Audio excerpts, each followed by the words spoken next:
What is up, my dogs? Welcome to episode 2 of my Very Good Cocktails class here from the beautiful Gold Diggers Bar in East Hollywood, California. You might notice I am not in a kitchen.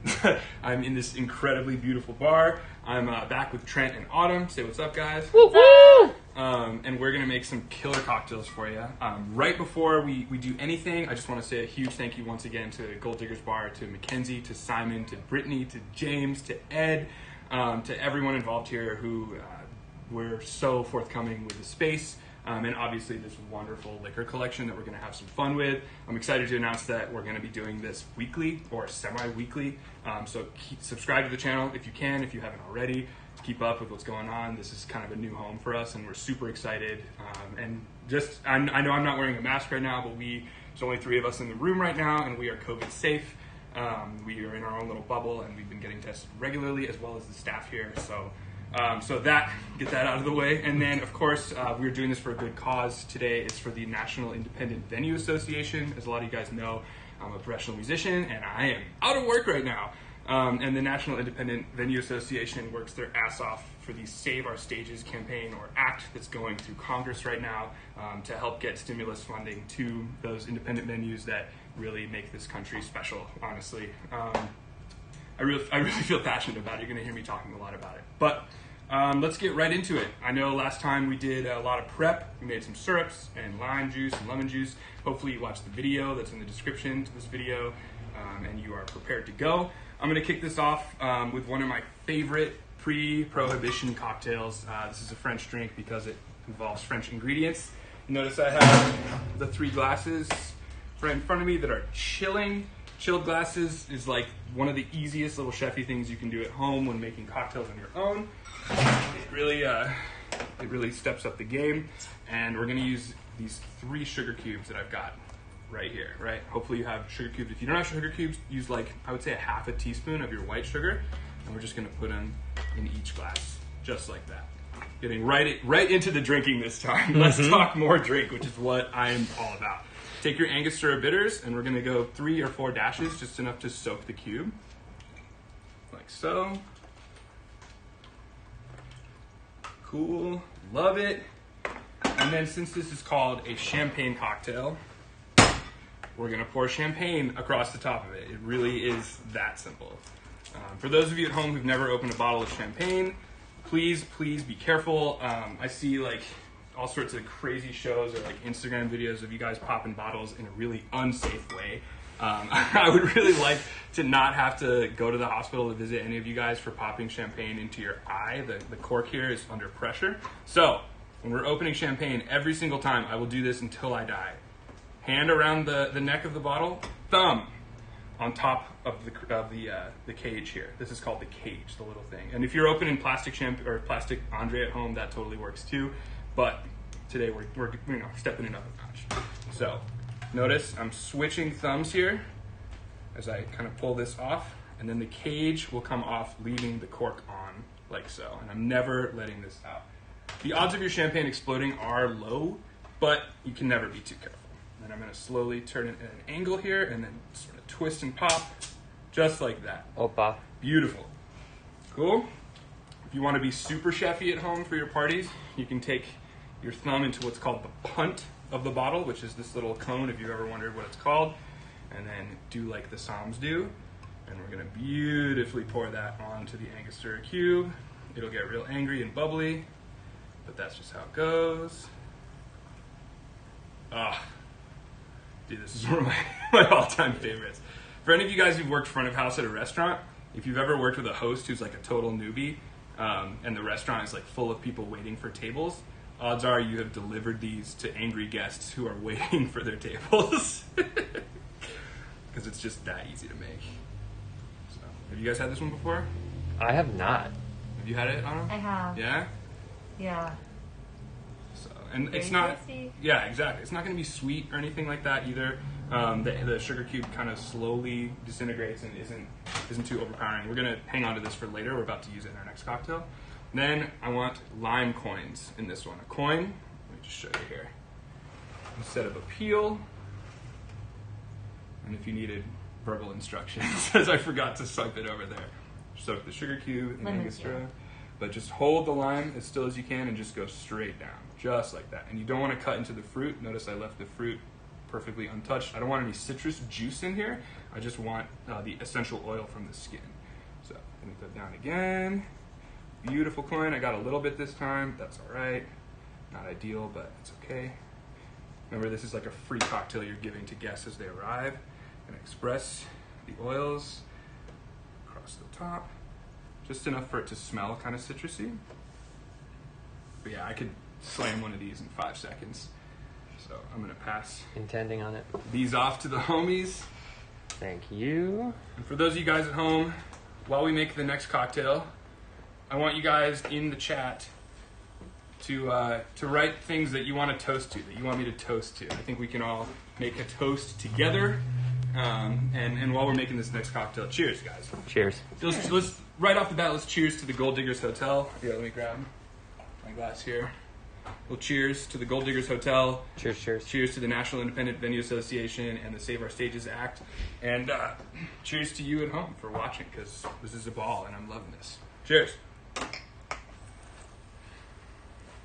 What's the vibe? What are the notes you're getting? Too easy. Too easy? There's more like baking spice that comes forward though at the mango. Love it. Love it. It's nice. Very seasonally appropriate actually. Yeah? Sort of Yeah. autumnal yet like holiday vibe, you know? Super, super easy. Like it's offensively easy to entertain guests. They'll think it's something really fancy and it's just sparkling and a cube of sugar and egg yolks. Cool. So like I said, while we're making this next one, I want you to write in ideas to toast about, and we'll toast together. Yes, there's a question. What's this lovely cocktail called? This is called a champagne cocktail. It's literally called a champagne cocktail. Like I said, pre-prohibition, there was no creativity involved in this whatsoever. It's just that simple. Just a champagne cocktail. And obviously you want to be using champagne. This is from the Saumur region. This is a brut. You want dry, obviously, because we're adding sugar to it, but you just want to keep it dry. Another question? Nikki Glassy would like to know what the hell is going on here. Nikki Glaspie. I would also like to know where the hell you at, Nikki Glaspie. Oh man, what? More questions? I have a toast idea. Oh, okay. What's up? From Kevin. He says, to the inevitable bloodbath you will be consuming sometime tonight. Fucking God. I don't have any pomegranate syrup. I would love to make a bloodbath. Here's to everyone at Lincoln Station watching this, all the Bills fans in the world. A bloodbath is, I would say, the scourge of mixology if ever you had to ingest one. I haven't really thought about doing a Labatt Blue episode, but since we're going to be doing this weekly, odds are one of these days we'll do something special. Yeah, we can do a completely Canadian episode. Yeah, a Canadian cocktails episode. It just is like maple syrup and soda water. You know, that is really rude. Canada's awesome, and I kind of wish I lived there right now. Yeah, we need that alliance. Man. Yeah, right. We need the alliance. Okay, next up is one of my all-time favorites. This is a super classic, like tiki rum style cocktail. Although it's served in a beautiful coupe glass, this is a deep cut. This one is called an airmail. I've got the ingredients right there for you. So, like I said, super easy chefy thing you can do at home. Chill the glass, ice cube. If you have crushed ice, rock the crushed ice. If not, crushed ice will cool things a lot faster than a cube, obviously. But we're gonna chill the glass, and this is a shaken cocktail. So we're gonna talk about shaking really briefly here while we make it, but these are my favorite. These are Koriko Japanese weighted shaking tins.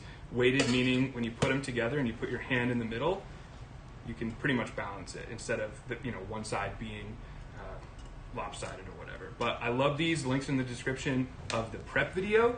You can get this. I think this is $7 and this is $8. I've never heard of these breaking except for once. A really talented bartender at the bar Scofflaw in Chicago. I think he had the same set of tins for like almost 30 years and they broke, and he's a professional bartender. So if you're at home and you want a decent set of tins, I'm telling you, don't skimp. Just get the $12 set of Koriko tins. You can get all that at cocktailkingdom.com. That's where I really love to get my stuff. They're a sexy brand, I think, from New York. Yeah, so we're going to shake a cocktail. Cool? So we're going to take our jigger or ounce measurer right here, 2 ounces on the top, 1 on the bottom. There are graduated lines on the inside. We're measuring liquor here by volume, not by mass. So volume meaning we're going to just follow the lines instead of putting it on a balance or a scale. Pretty straightforward, but I just want to be extra clear about it. Cool? So, I'm using the Real McCoy 5-year-old Barbadian rum. Yeah, Barbadian rum. You can use whatever you want at home. I really like Appleton for this because it's kind of funky. Or you can use Dominican Brugal. It's kind of caramelly if you want. But this kind of has a smoky vibe that's really, really nice. And I'm going to pour 1 ounce. And like I said, I'm pouring 1 ounce. I don't know how well you guys can see that. But you notice it's to the brim. It is absolutely overflowing. And that is okay. That is what I want. If you spill 2 drops of booze, I get it. I'm unemployed too, and I can't afford booze all the time. But you just want to make sure that you're hitting, we call it hitting the lines, making sure you are being completely exact with your pours, right? Steady hand, 1 ounce of rum. Cool? Then we're going to take our honey syrup that we made. This is 1.5 parts honey, 1 part water. So a little more honey than water. You might be asking, why do we use honey syrup as opposed to just putting honey in a cocktail? If you've ever put honey into something cold, you'll notice that it kind of like snakes up and gets hard and isn't really that like, it doesn't mix in with the cocktail. It doesn't like emulsify. So we make it, we mix it with water. Question? Yeah, Blake. Hi, Blake. What's up, Blake? One of our lovely bartenders What up? wants you to take a shot of Gratona You know what? for old time's sake. Dude, for all of our bartenders. Let me build this, and before I shake it, I'll rip a McGavin with you. We call them McGavins because if you've ever heard of shooters, taking a shooter, you know, as in Shooter McGavin, Happy Gilmore. Oh, yeah. That's my terminology, and I'm spreading it. Damned if I do, damned if I don't. I'm calling it a goddamn McGavin. But yeah, I'll do a shot of Gratona. Hell yeah. If you're a Gold Diggers bartender, you take shots of Gratona. Hell yeah. Dude, I love Gratona, and we'll get into that in just a second. But let me finish this build, or else my concentration will will disappear. So I'm going to go 1/2 ounce of this beautiful honey syrup. Like I said, adding water to it will shorten the shelf life. Honey will last thousands of years, but when you add water to it, just keep in mind that it will go bad in your fridge after about a month. Odds are you will you'll go through this in a day if you're really hanging. But yeah, cool. 1/2 ounce. What about juices, Waz? How long are those going to last in your fridge? Up to 48 hours, and I was about to talk about that right here. So I have in my little deli container, I have freshly squeezed lime juice. In the prep video, we talk about how essential it is to use unpasteurized juices. Do not buy the real lime, real lemon. They've got stabilizers and all sorts of weird pH balance additives. This is just limes that I squeezed. Yes, it won't last as long, but I swear the bitterness that you get from those juices, like this is almost sweet. And honestly, if you juice it and then let it sit for an hour or two, it'll oxidize and it'll get even sweeter. So that is the thing. Freshly, like a la minute, meaning you just squeezed it and put it in, it'll be a little bit bitter, but give it like an hour to breathe, and it'll really be something. So I juiced these last night, which is totally fine. This is not this is a professional bar, yes, but for you at home, you know, we're on a budget, so use your time wisely and don't let it go to waste, right? So I'm gonna pour 1/2 ounce in here. Love it. Cool. Now I'm gonna take a shot of La Gratona tequila. Where's Blake at? Blake, where you at? You still in the chat? Let's go. How about this? For this shot, I want someone to please donate to the of course the National Independent Venues Association. $5 is the suggested donation.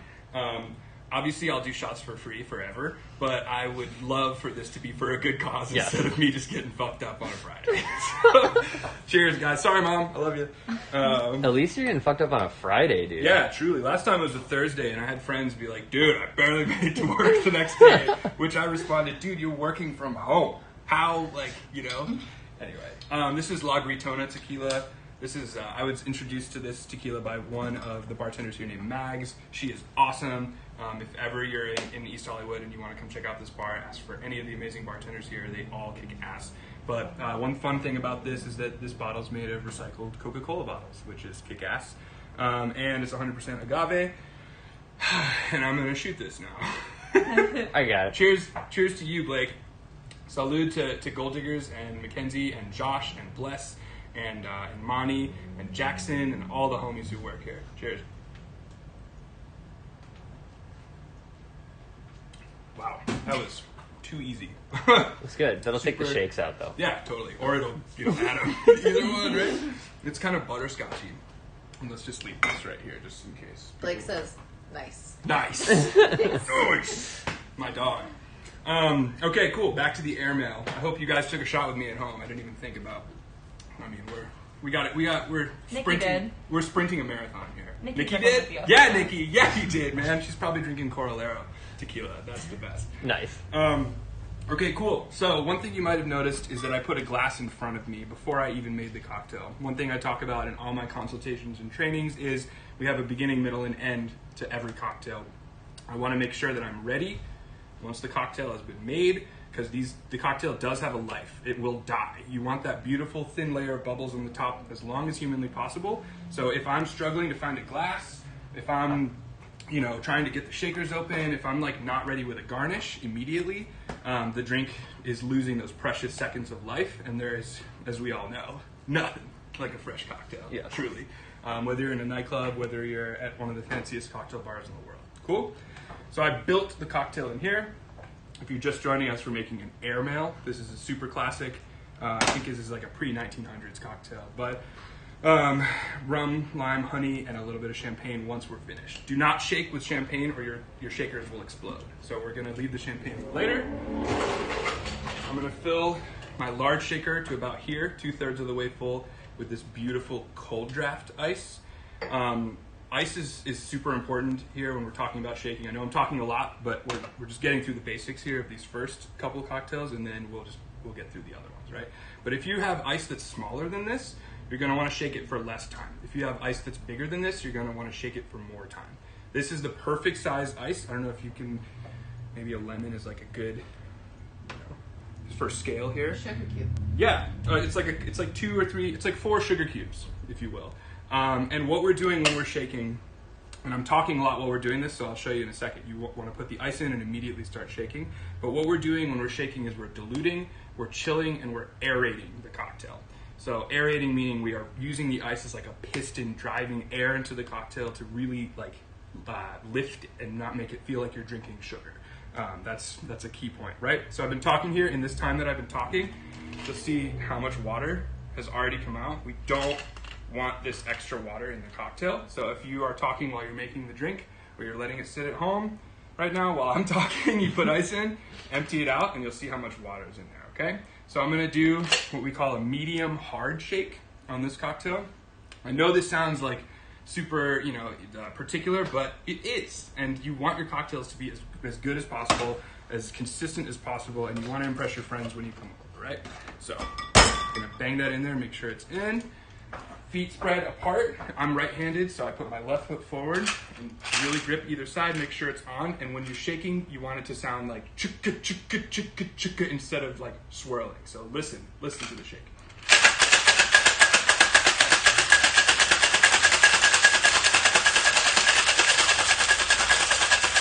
Cool. Now it's done. I have little ice crystals on the outside that you can kind of scrape off. I'm going to quickly take my chilled glass, empty the water, and then I'm going to double strain this cocktail. Double straining, I'll show you why this is so important. Go in here, just so I can get all the extra cocktail out of the shaker.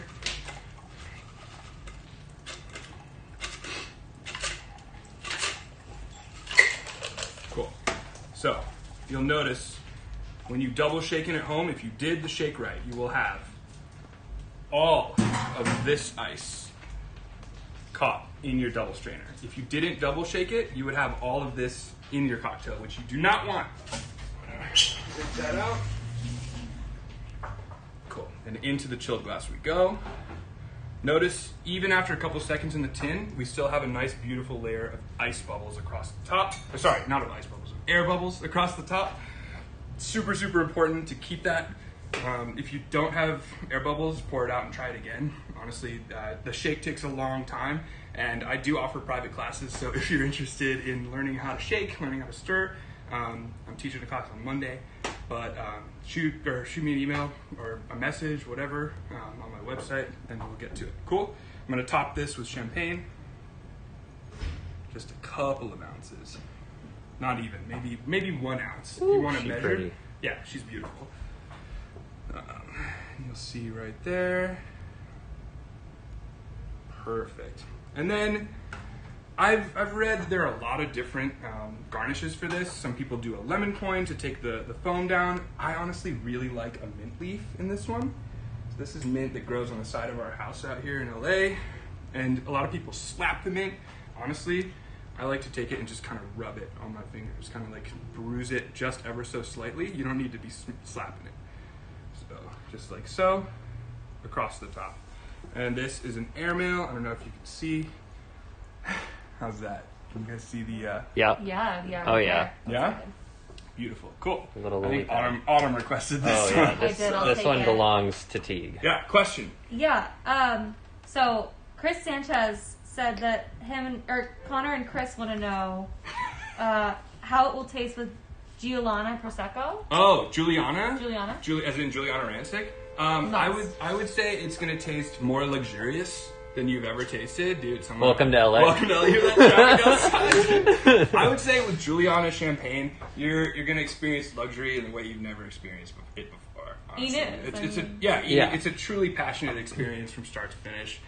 Using Juliana, I would love to get sponsored by Juliana Champagne. By the way, that would be Prosecco. Prosecco. Yeah, Prosecco. Yeah. And Autumn, you'll have to tell us how that drink is, and I want to hear how it is at home. Yeah, there's another question. Yeah, Constantine wants to know if you can do any showman bar tricks, flipping and all that. Any flair? In a private class with just me and you, Constantine, we'll start at $400 an hour, and we'll scale it back from there. If you want to talk flair. And it's double if he has his shirt off. Exactly. Sure, I did my days in boys' town in the fire, Exactly. in the fire and flames. So we're gonna rinse these tins out, and we're gonna keep moving. Okay. This is great. I can taste the honey, and the rum is so quiet in it. Like, this is one that would definitely sneak up on you. Oh yeah. Because you could just throw it back. Yeah. I mean, Autumn, is that a food cocktail or a no food cocktail? I think a no food cocktail. Yeah? I think this is a great one to start your meal before you eat with. what do you mean by food or no food? People asking questions about like pairing, and like worrying about like, do cocktails or wine lend themselves more to food? Like, Sure. if I'm drinking cocktails with food, like, is it only a pre-dinner thing? That's a great question. And while we're talking questions or whatever, do we have any things that we want to toast to? Does anyone put anything that we want to toast to? If not, It was still just like the dark, what was it? The bloodbath? Oh, The cheers! bloodbath. I'll cheers to the bloodbath. I'll cheers to the Buffalo Bills as an honorary Bills fan. Everyone's really enticed though by your private hang. Oh, the private hang. Private oh, yeah, classes private of classes. Brian Yeah, Trips. onlyfans.com Exactly. /your boy. Exactly. No, that's hilarious. No, I if you are enticed with a private class, on the real though, if you want to book me for a corporate event or for a private class of just teaching you one-on-one cocktails, the link is in the description. You can go to my website and shoot me an email and we'll set up something. I can do it via Zoom, virtually. You send me what you like. I'll send you a couple cocktails and a buyer's guide, and then the prep video, and then we'll go right from there. And it's a lot of fun, honestly. Great. I'm great for holiday parties, guys. Let me tell you. Yeah, corporate guys really like me. Let me tell you. Zach Marks, though, so that was indeed a very good cocktail. Hey! I mean, this is very good for a fucking reason. Yes, Exactly. more questions? And Nikki just says toast to D's nuts. Toast to D's, Yeah. your boy. I'll So forever the toast. bloodbath and The bloodbath Yeah. and D's nuts. I would say for a first episode here at Gold Diggers Bar, that is a killer way to kick it off. Plenty. It's plenty. All right, what's next, guys? Yes. Okay, so this was a request from the last class that I make this. This is a tried and true, another pre-Prohibition New Orleans cocktail. I have obviously an affinity for New Orleans because I perform with a band that is from New Orleans, a historic band from New Orleans, if you will. I know Ian and Nikki are laughing at the words historic, but I love New Orleans. I love a Sazerac. It's a classic. It's not really easy to make, but it's not really hard to make. You just got to work on your stirring skills, and we'll talk about that in a second. Okay, so as I said, this is a stirred cocktail. I'm going to grab my glassware right here because we want the beginning, middle, and end to every single cocktail. And if I get caught up in something, if I'm talking to a guest while I'm making the cocktail, I don't want to forget what I'm making. So I always put the glass in front of what I'm doing. It's a great habit to get into at home if you're hanging with friends and you're talking while you're making drinks and not like focusing on what you're doing exactly. Cool? So yeah, we're gonna make this one. As I didn't mention in the last cocktail, Something you always want to do when building a drink is start with the cheapest ingredient and finish with the most expensive ingredient, just in case you mess it up. Where's my water? I think I have water. Oh, yeah. Far right. All right, what? That tequila's hitting me like a ton of bricks. Oh, it's right here. There we go. Blake, I'm looking at you. It was a full shot. I mean, It was a big boy. I'm not gonna take a halvesy. Exactly. But yeah, so we start with the cheapest ingredients, and we go to the most expensive, just in case we mess it up. So, if you watch the video at home, you made 2-to-1 Demerara syrup. This is 2 ounces of sugar, 2 ounces, 2 parts sugar, 1 part water. So I used coffee cups to measure. You can use anything as long as it's the same in volume. And I'm gonna use a 1/4 ounce of this. A 1/4 ounce, which is 0.25, as you see right here. Cool? So just a little bit. Trust me, this stuff is sweet. Cool? Next, I'm going to use Peychaud's bitters. These are sort of star anise bitters. They're from New Orleans. They're part of the Sazerac company, if I'm not mistaken. Yeah, from the early 1800s. People used to, when you were like sick with the flu, they'd be like, "Here, drink this," and you get better in no time. Yeah. But yeah, it's got a super old school logo. I love Peychaud's bitters, and we're going to go 3 full dashes. Obviously, when we're dashing bitters, if your bitters bottle is full to the top, just make sure that you're careful, because this doesn't come out of your clothes. Cool? So 3 dashes. 1, 2, 3. Just like that. And you can probably, you'll get like a almost Robitussin-y aroma from that bad boy. But just trust the process. We'll get through it together, okay? So, next, I'm using Rittenhouse Rye. I like to use bonded rye whiskey. Bonded meaning 100 proof. I like 100 proof just because it cuts a little bit better, and I don't mind alcohol in my cocktails. Plus, this is a pretty standard rye that you can get anywhere across the United States. This is not hard to find, maybe $20 a liter. So I like it. It's kind of Roadhouse. As one of the most talented bartenders I've ever known, his name's Ian Adamczyk.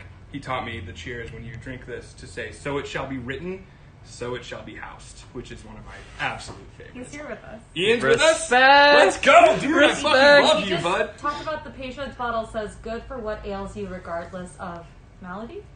Wow. That's incredible. Good for what ails you, dude. Regardless Nikki was of asking malady. if it's a COVID cure. Is it a COVID cure? Bleach. No. Bleach Bleach cocktails. with a lot of sunshine Yeah. injected into your veins. Yep, we're doing a UV treated bleach cocktail. Yes. next Okay. week. Cool. Right. Next week. Yeah. Prepare Yeah. for that. It'll only cost you a $30,000 centrifuge and maybe a tanning bed Yeah. if you've got one lying And around. you guys need an IV drip to get it directly into your lungs. Exactly. What was that press conference? What? Yeah, right. Okay, so we're gonna go 2.5 ounces of the Rittenhouse. So we're gonna hit our lines. Notice I'm pouring right next to the mixing glass here, so that I don't miss a drop. If you're pouring over here, what's the point in doing that? Or if you're pouring up here, pour right next to it confidently. If you spill a drop, it's okay. We're not bartenders at restaurants here. We're bartenders at home. I'm gonna add the extra 1/2 ounce here. I'm gonna go to the first line, just like so. And there you have it. Cool? So this is a stirred cocktail. Stirred. I know everyone likes their cocktail shaken, but fuck that. Honestly, a stirred cocktail is one of my favorites. It's been ruined by James Bond. And as I like to say, why listen to a man who has a license to kill? Who has a body count? Why would you listen to a person who is a maniacal killer on his cocktail advice? Perhaps for certain cocktails you could do that, but honestly, never say shaken, not stirred at a bar. You'll look like an absolute asshole. Just don't do it, please. I don't care how cool you think you are. And that's all I'm going to do in the terms of vibing. Vibing out guests, right? Now I'm going to chill my glass, because that is an essential part of this cocktail, because we're going to serve it up. Up meaning chilled, diluted with ice, and then poured without ice into a chilled glass, preferably. Okay? And then we're going to fill our mixing glass with ice, spoon all the way down to the bottom. You can do it up here if you want, but I like to go all the way down to the bottom, and we're gonna start stirring. Can you scooch that water glass a little? Or the Yeah, for sure. There we go. Good call. So let's move it forward here. Okay. So I'm gonna stir like so. I'm using large ice. If you're using what we call hotel ice, which is small little cubes that you can smash between your fingers at home, you're gonna want to stir this for less time. If you're using larger cubes, more time. Think of it like large cube, you're on a slow simmer on the stove. Medium cube is like medium heat, and then crushed or small ice is like boiling water. Like that's the speed in which you're working with here. Okay. So I'm gonna keep stirring this until I see, as I like to say, the rough patches of the ice get smooth. That's kind of an indication for me when I'm stirring.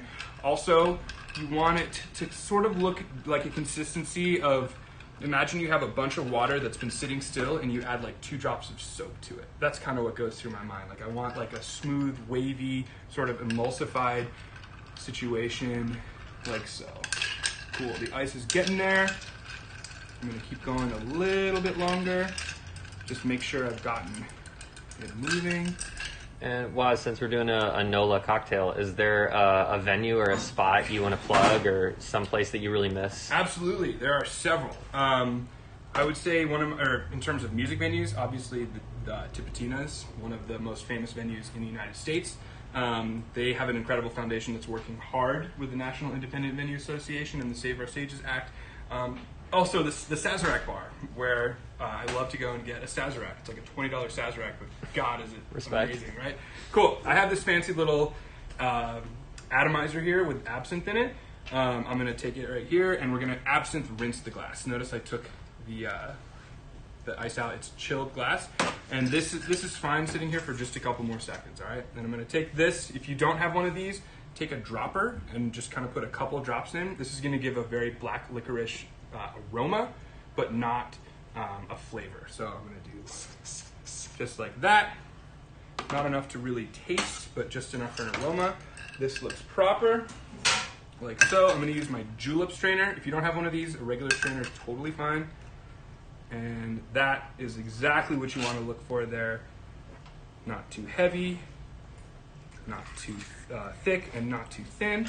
Just like that. And you can smell it from here. You can smell the black licorice. You can smell the Robitussin Peychaud is good for what ails you. You can smell the rye coming through really strong. And then lastly, I'm going to cut a little piece of lemon right here just off the top.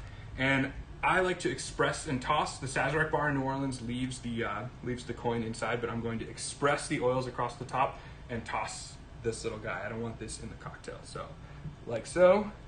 And then if you want to be chefy, a quick half circle, like so, and then we're going to toss the lime, or the lemon. So just like that. He's reaching for it, he wants it. So it should look like this. It should look a little bit thicker than whiskey, or a little bit thinner than whiskey, but a little thicker than water. That's what you're looking for, and it takes practice. Honestly, it takes practice to learn when a stirred cocktail is done. You will be able to tell. Think of it like this. There's 2 extremes. There's overstirred and understirred, and the more you practice, the more you'll zero in on that perfect note.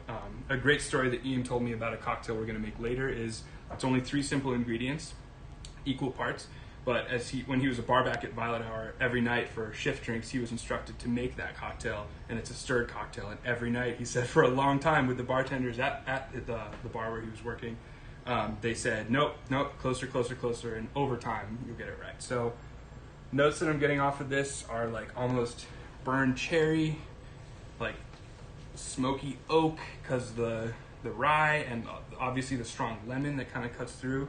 But it should be really balanced, and it shouldn't burn when you drink it at all. None of these should burn.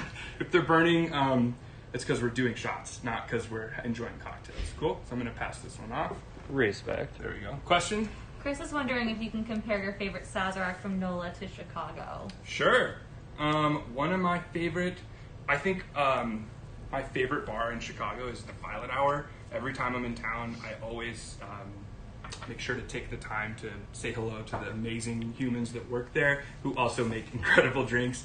I would say that a lot of the time, the thing that really sticks out for me about the difference in cocktail bars is not even necessarily the cocktails, but the atmosphere and the service. The way, if I feel comfortable in a space and I feel like someone really knows what they're doing behind a bar, I'm going to have a great time regardless of how the drink tastes for the most part. But I would say to compare Sazerac Bar and Violet Hour, Sazerac Bar is in a hotel. The ceilings are like 150 feet tall with a mural. It's really old school. It's very loud because the ceiling is so tall, and there's a tile floor. So it's a different atmosphere. And then Violet Hour is a little bit more clandestine. It's a little bit more quiet and muted. However, overwhelming friendliness and service in that regard, which is a difference. So I would say the cocktails are pretty similar, but the vibe is different. I don't know if that answers the question or not, but that's my answer.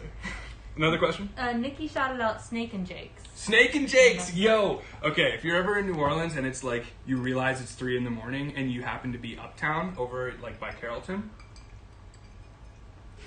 pretty sure Snake and Jake's is 24 hours. Sounds like it. God Right? bless New Orleans. I mean, it's called Snake and Jake's, or like Miss Mays is also another. Got an early flight? Just saw show tips. Why don't you pony up to the bar for like $1 Miller Lights and a middle finger from the bartender? You'll be ruining the day you were born the next day. But oh my God, Snake and Jake's is super fun. It has all those old NOLA bars that like don't close have such a distinctive aroma, if you will. Some people say odor, but I say aroma. However you want to look at it. How's the Sazerac, guys? Is it good? Perfect. Yeah? It's perfect. Cool. It's hot. Is Yeah. it hot? A little bit hot. We got 100 proof, Yeah. so That's the point, right? a little Yeah. lift. Yeah, it shouldn't be too hot. Is it too hot? No. No, Then we can no, remake it. balance. No. Balance. Crash course for people. Rye bourbon. What makes one Sure. one? What makes one the other? So if we take rye whiskey right here, really briefly, and we'll get into the next one. Off camera here. Let's just grab bourbon. Cool? Right. In the mash, meaning all the grains mixed up together, bourbon has to have 51 or more % corn in the mash, and rye has to have 51% more or more rye. So like barley rye. Think about like rye bread and then think about corn. So naturally this will be sweeter because there's more sugar in corn, and this will have more spice to it. Not like baking spice, not like pepper, but like just think like I just say general spice. If you taste them side by side, if you get equal proofs at least, you'll know what I'm talking about. But very brief crash course. So next question. I have a few for you. Okay. So, first of all, Ian just wants to confirm that 6 a.m. at Snake and Jake's is lit. Oh yeah, without a singular doubt. I swear I've been there on Quick a latte. Yeah, yeah. A latte, Miller latte, if you will. Exactly. Is in Miller Lite. Yeah, Snake and Jake's is a good time. Good call, Nikki. Next question. Craig is asking, if you were a cocktail, what cocktail would you be? If I were a cocktail, what cocktail would I be? I like to think that I was just talking about this savage cocktail that Ian reminded me of. It's called The End of the Road. It's equal parts Lafroig, Scotch, green chartreuse, and Campari. It's super aggressive and super hardcore. It's kind of sweet to begin with, and then it like takes your knees out with bitterness and intensity. Super classic. I don't know. That's just one that I think of. I don't know what I would do. Next question. W is asking where you learned to make cocktails.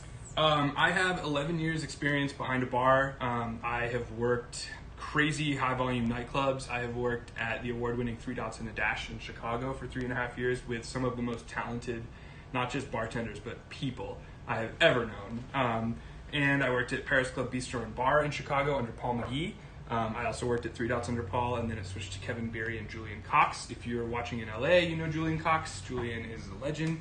And before all that, I worked in nightclubs in a neighborhood called Boys Town in Chicago under the direction of Benjamin Newby, who is a very talented English bartender, who was really good at, he had this whole thing called Knocktails, which was like club quality cocktails. It was like literally pour a syrup, hit it with champagne, $15, go fuck yourself. And it was awesome. So yeah, I would say 11 years on the job. And then later part of my career, I've been consulting for bar staffs, and teaching people how to make drinks as well as steps of service. And then of course, the bar that I call home forever is called Lincoln Station in Chicago.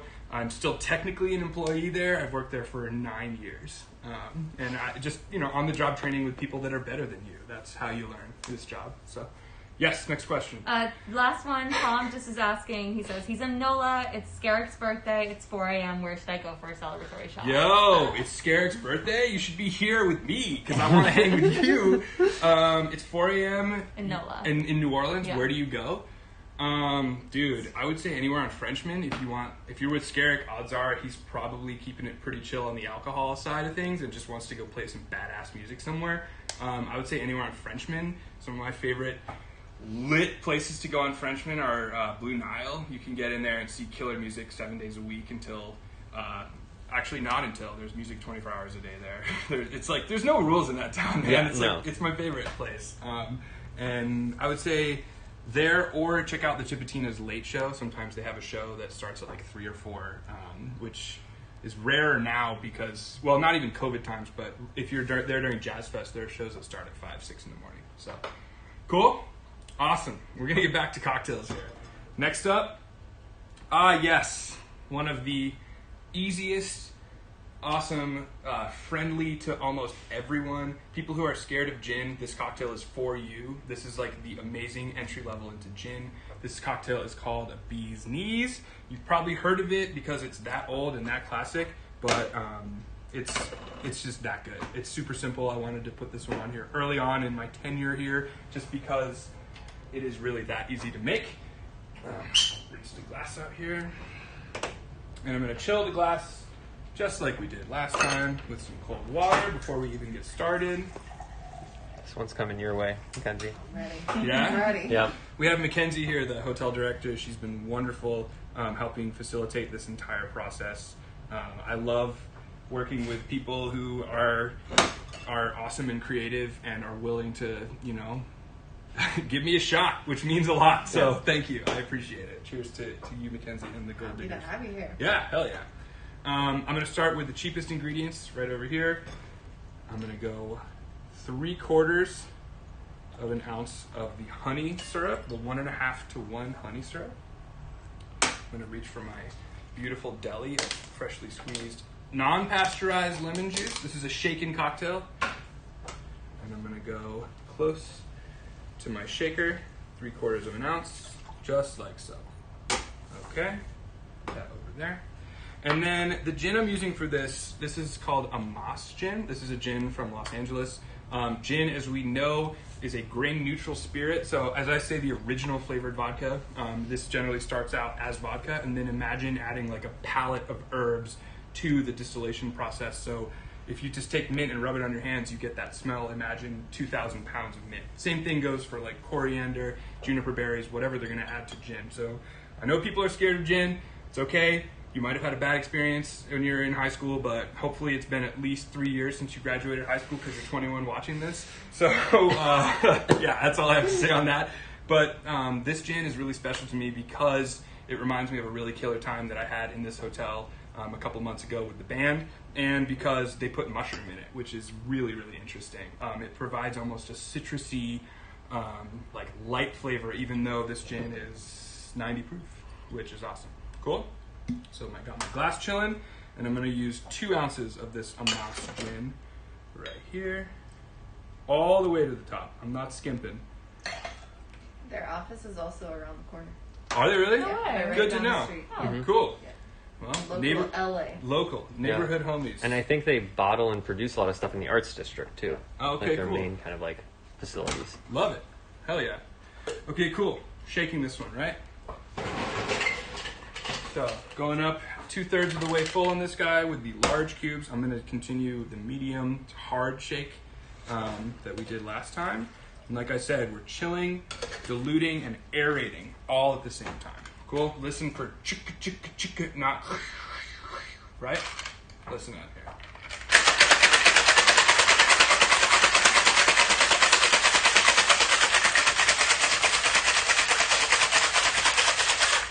Cool. You should hear the air. Can you hear that if you listen? The sort of air struggling to escape as we've aerated it out. Nice and foamy inside there. And with all of our shaken cocktails here, where is my strainer? There we go. We're going to double strain this bad boy. So right into the glass. double straining.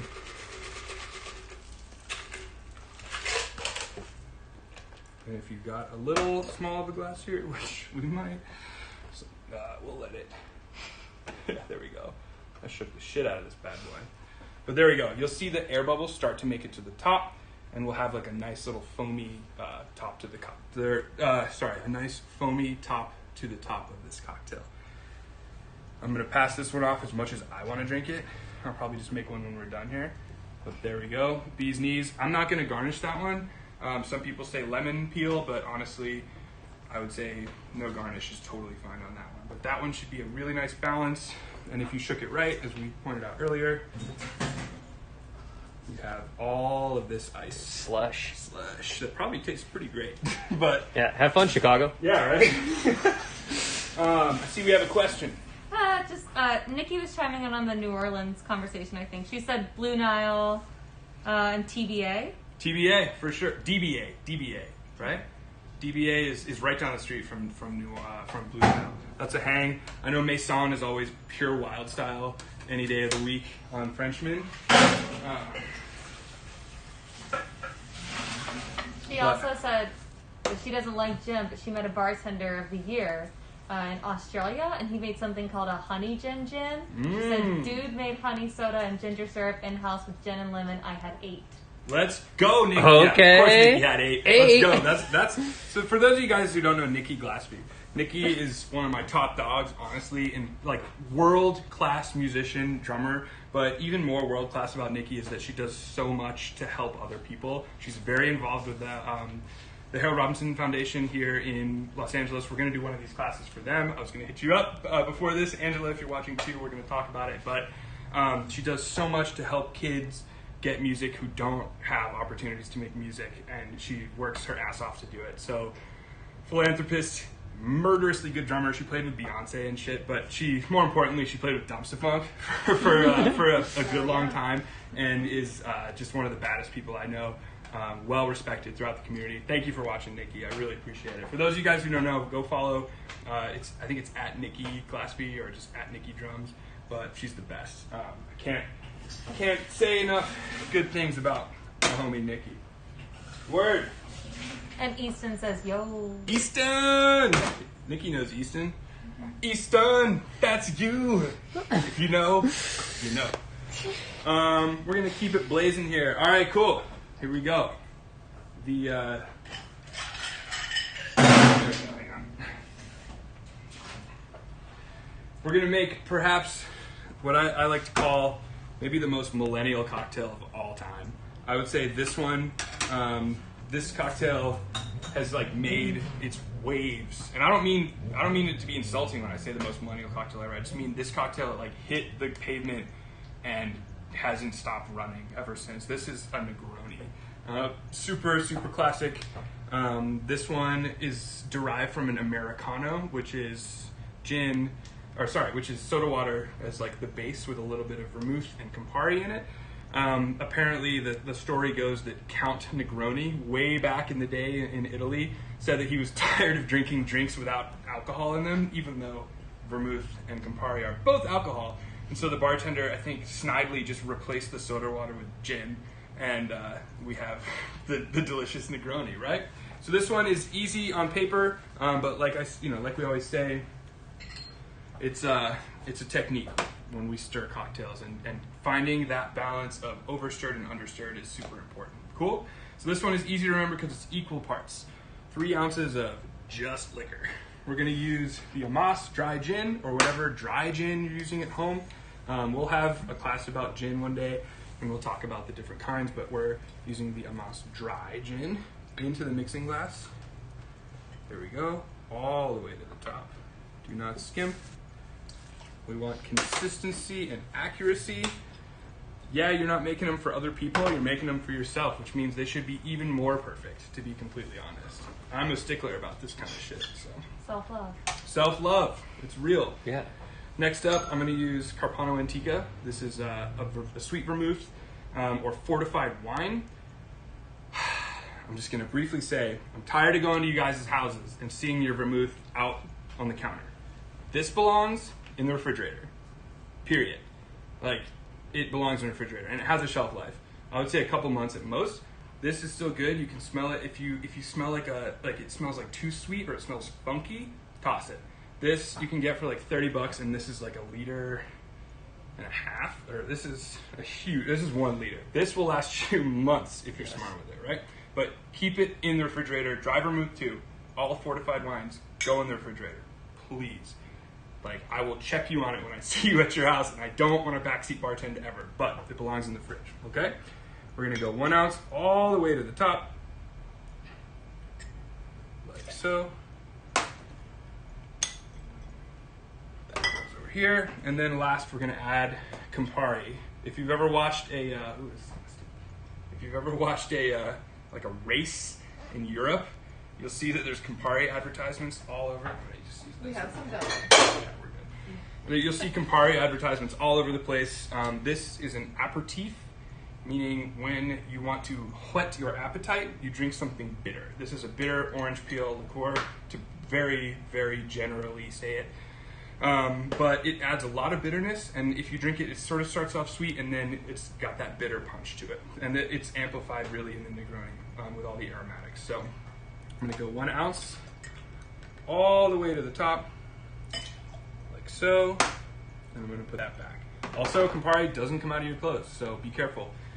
Trent's shaking his head over here. Must have had a couple experiences at Parsons with... I had a couple experiences.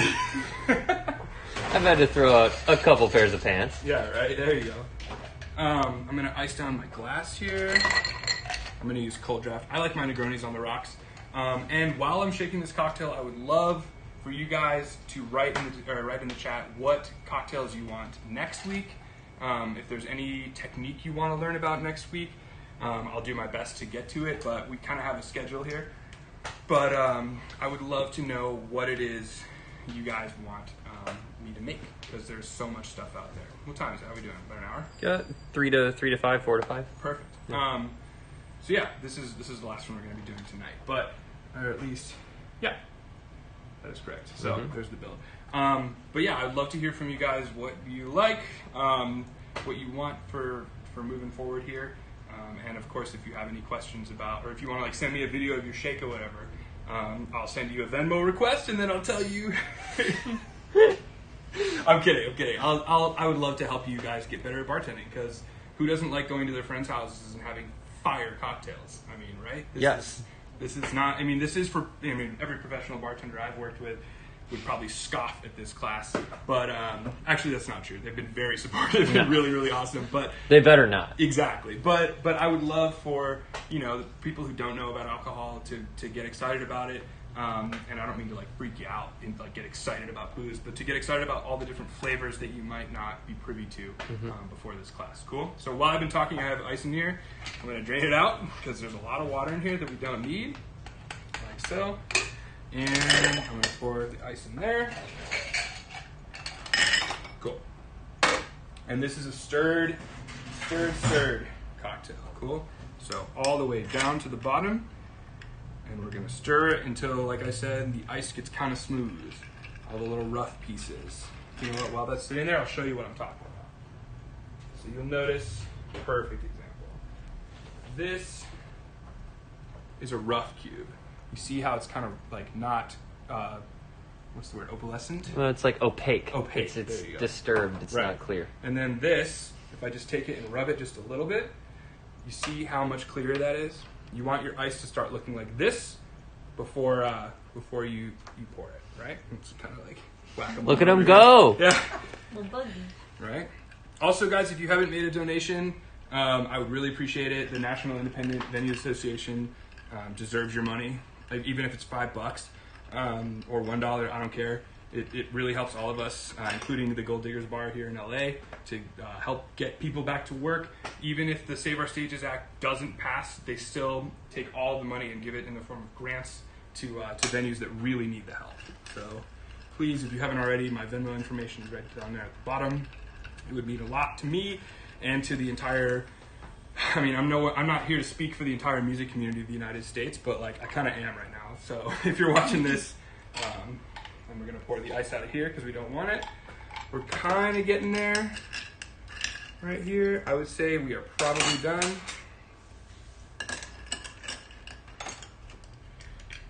And then, yeah, that's perfect. We're gonna pour that beauty over our fresh rocks, like so. I'm gonna cut an orange peel down here.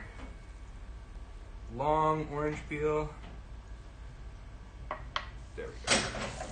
I'm gonna express that bad boy and tuck it in like so. Cool.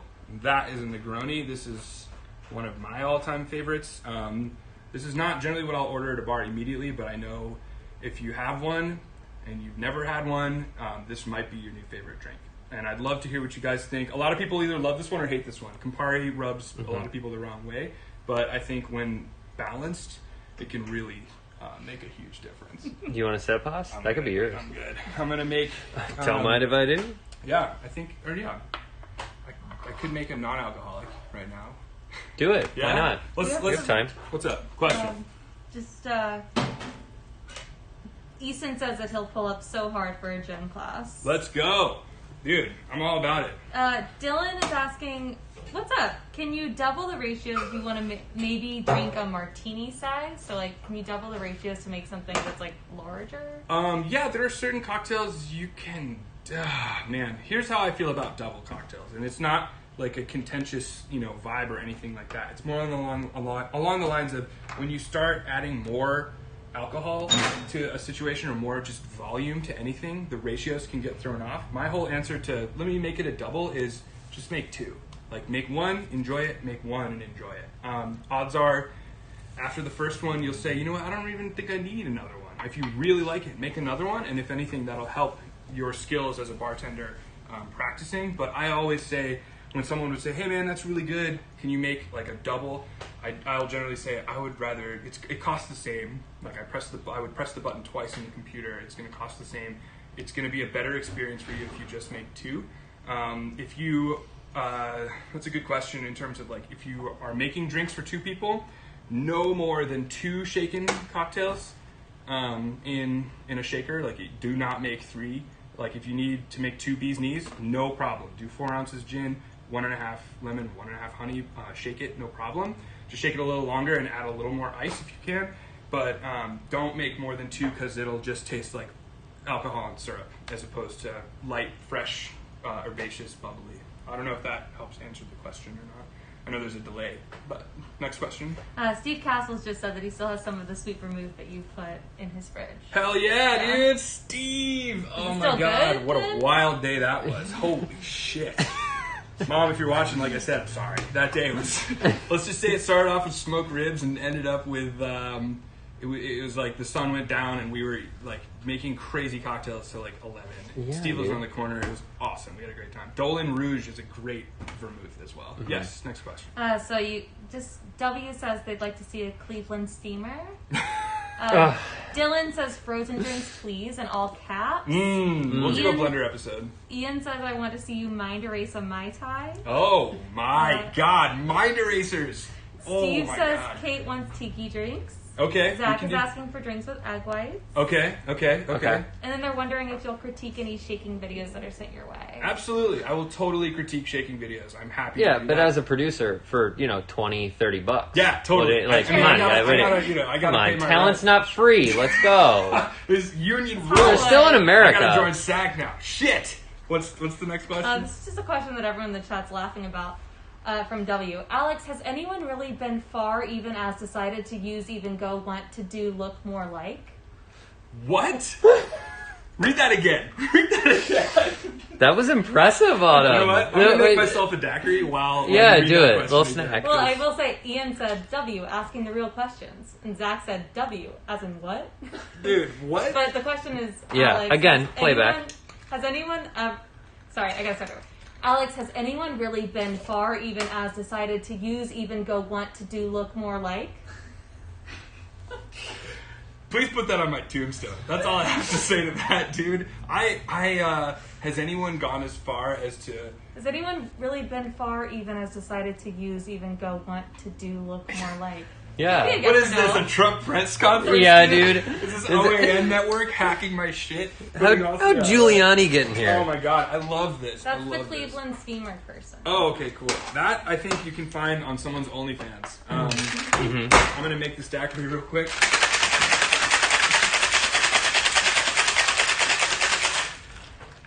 And with that, I think we. That's such a great way to end the class. Well, right? I want to put that in my bio. Honestly, I also want to do one more PSA. Yeah. When bars open up again. Sure. What's your opinion, Waz, bluntly, about how people should tip bartenders? Is it percentage based? Is it $1 a drink? Is it what's your advice so that people don't look like douchebags? That's a great question. Here I am. I'm going to illustrate that. I would say, if you have a great bartender, if you have a shitty bartender, if you have someone who is taking time out of their day, albeit for money, to serve you, to bend over backwards to bring you something while you do nothing, you should give them at least in the United States, you should give them at least 20% of the check. I don't care. If you're a bad bartender, you're still. You might be bringing food or whatever. You know what I mean? You're still away from your house. You don't have to clean shit up. You don't have to freshly squeezed juices. You don't have to make honey syrup. You don't have to make dem. You don't have to get any. You don't have to clean anything. You show up, and if you can't tip 20%, then I don't think you should be going out to eat. And that is how I feel about that. I don't if I get burned for that, I don't give a damn. I think it's important to take care of people that are taking care of you. My general rule is I tip 30% just because I've been on the other side. And if it's super, super stellar above the world service, maybe even more than that. Because, think about it. If Trent makes my night, I want to make his night. If Autumn makes my night, I want to make her night. I want to reciprocate. So I would say, if you can't afford to tip, then you probably shouldn't go out. And I don't mean that in a vibey way. I just mean it's something to consider when, cheers. Cheers. We won't actually clink glasses because COVID, but yeah. Would you say the same thing for musicians, tipping musicians? 100%. If someone hands me $5 after I've just literally blown my lung capacity several hundred times for a crowd, if someone hands me $5, I'll totally take it. And if you're in New Orleans, it is mandatory to tip the band. If you're out on Frenchman, hopefully that when COVID flips things around and musicians can come back, they can get organized a little bit and get rid of the horrific no paid bands on Frenchman that just walk around with buckets of tips. They should be tipped and paid, if you want my opinion. Those are some of the baddest musicians on earth, and just walking in and enjoying it for free is it's awesome, I guess, but it's people's livelihood and it's people's art and work. So, any other questions or? Just have more cocktail. Tom says Americano, Mark Twain. Sure. He also said his neighbor is asking for a perfect dirty martini, and he's asking for a perfect Manhattan. We could do perfect cocktails. Perfect cocktails are a thing. Haley Fife is asking for holiday drinks like eggnog, mulled wine. So next week, as you guys might know, is the day after Thanksgiving. Fife. And I have a lot of, I have a lot of awesome holiday drinks planned for you guys next week. I would love to go seasonal. I just kind of wanted to kick this off with pre-Prohibition era cocktails because they're pretty simple to make to build, but they're also refreshing and delicious. And it's kind of a base level is where you can go from here. So, one more question? Or Constantine just wants to know what the meaning of life is. Oh man, I would say the meaning of life is hanging out with people that you love and care about, and learning as much as you can about everything in the whole world because there's so fucking much to learn. So that's where I stand on that. I think that'll be it. I think for the day, but we will see you guys next week.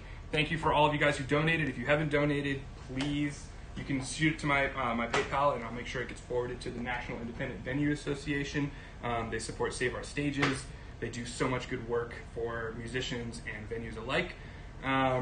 During these really tough times when I'm unemployed, it's great to know that there are people fighting on my behalf, whether I know it or not. So I think it's important. Thank you to everyone who watched at home. If you like this video, please subscribe, as every person on YouTube says, but it would mean a lot. And tell a friend about this, that we're entering, as Fauci called, the long, dark winter. And, what better way to smile a little bit, even, there aren't that many reasons to smile. Smile a little bit and have something that tastes great at home. Thank you for all of your recommendations.